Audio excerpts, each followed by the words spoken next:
Good there. Good guy. Oh, gee. Yeah, no question. No doubt about that. August 1 is the last day anybody can leave, I guess, and not be penalized. I know you guys are beyond the guys who want to leave, but just that date and that what that signifies. Does that mean something? It's a date in a rule book, in a sanction book, but Right. I believe we've been past that for a long time.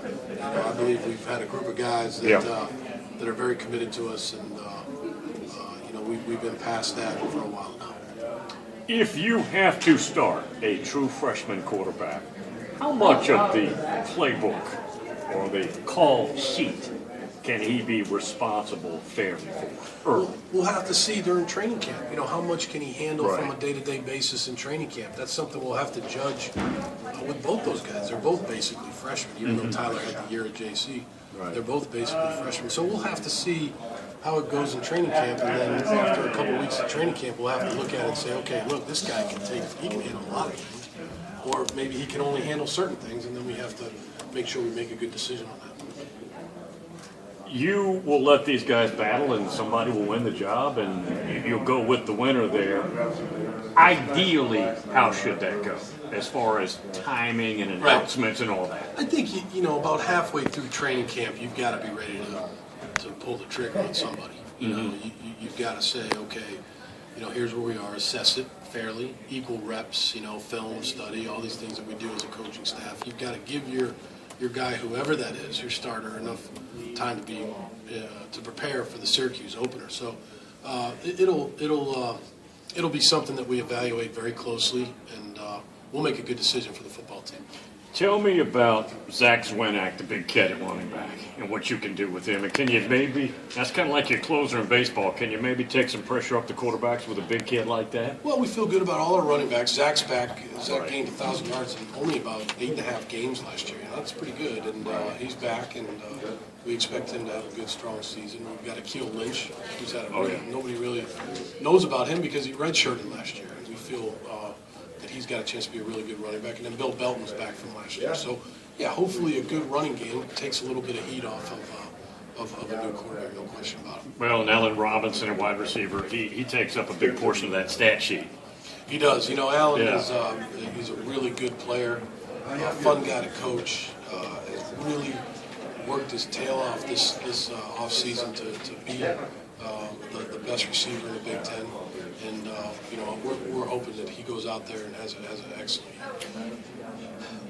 Studying sports in general, but football in this case, as I get older, it means more to me when I hear coaches talk about locker room leadership.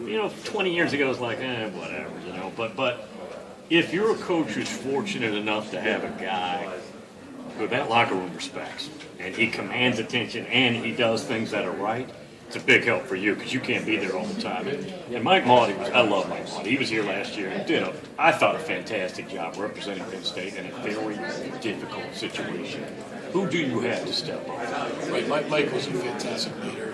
We had a lot of great leaders in that class, and that's what's great about college football is because classes graduate, and the next class steps up, and it's a different leadership group this year. The fact that we have leaders in the senior class, we have leaders in the junior class, we have leaders in the sophomore class. So we have a guy like Allen Robinson is a leader, one of the leaders in the football team. He's not a senior.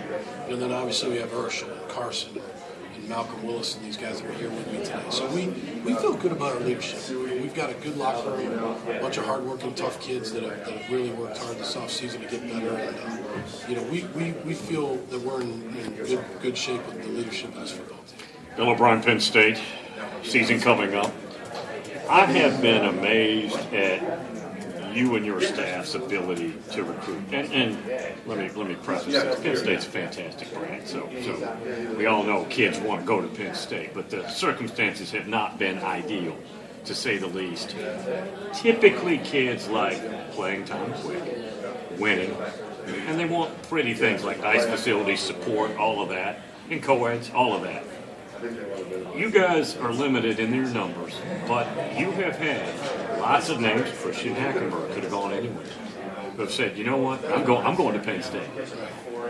How are you selling that? Well, let's go back to what you said right at the beginning there. You know, when we find that when we get these young men on campus, they just are dying to play football for Penn State.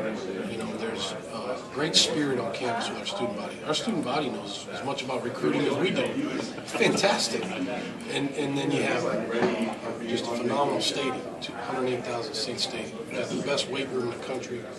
You've got great office facilities, meeting room facilities, good food, good living arrangements. Yep.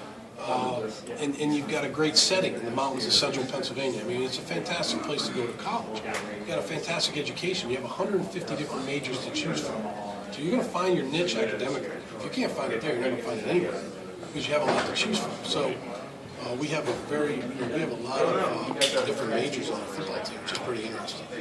We graduate our players. We graduated over 80% of our players over the last 13, 14 years. Long before I came. Last year, we graduated 17 guys last May. We had 50 guys last semester over 3.0 GPA. So there's a lot to sell, and that's what we sell.